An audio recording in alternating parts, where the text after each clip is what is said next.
It's done. Kain na. Ay, hindi pala. Baon pala yan.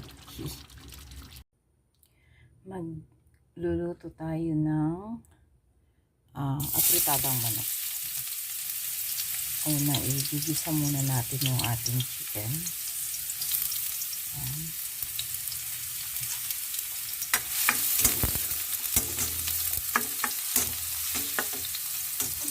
Ang ating sibuyas.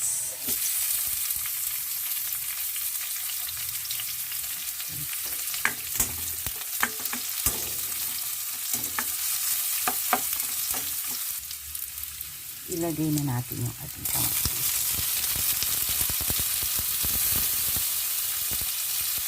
Nakalpit siya. Ayan, ilagay na natin yung ating chicken.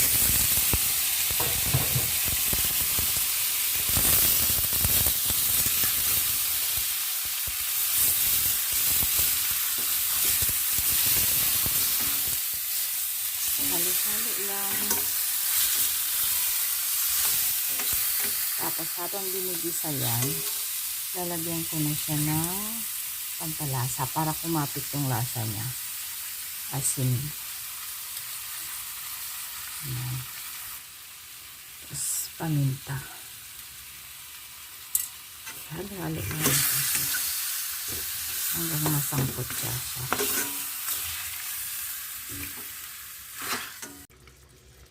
Malapit na lumambot yung ating chicken. Kaya lagyan na natin yung patatas at carrots para lalambot din siya habang lumalambot din yung chicken. Ayan. Halo-halo lang. Ayan. Tapos takpan natin para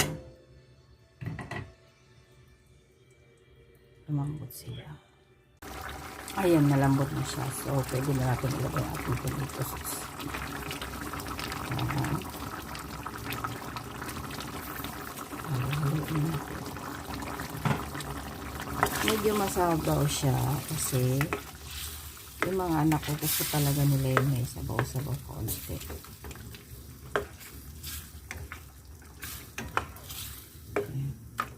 Ayaw nila lang sobrang lapot.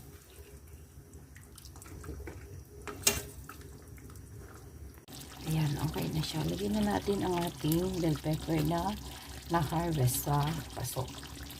Ayan. Gusto ko last nilalagay ang bell pepper kasi gusto ko pag kinain ko siya medyo crunchy. Kasi ako lang naman kakain yan. Yung mga bata ayaw nila yan. Ayan na, it's done.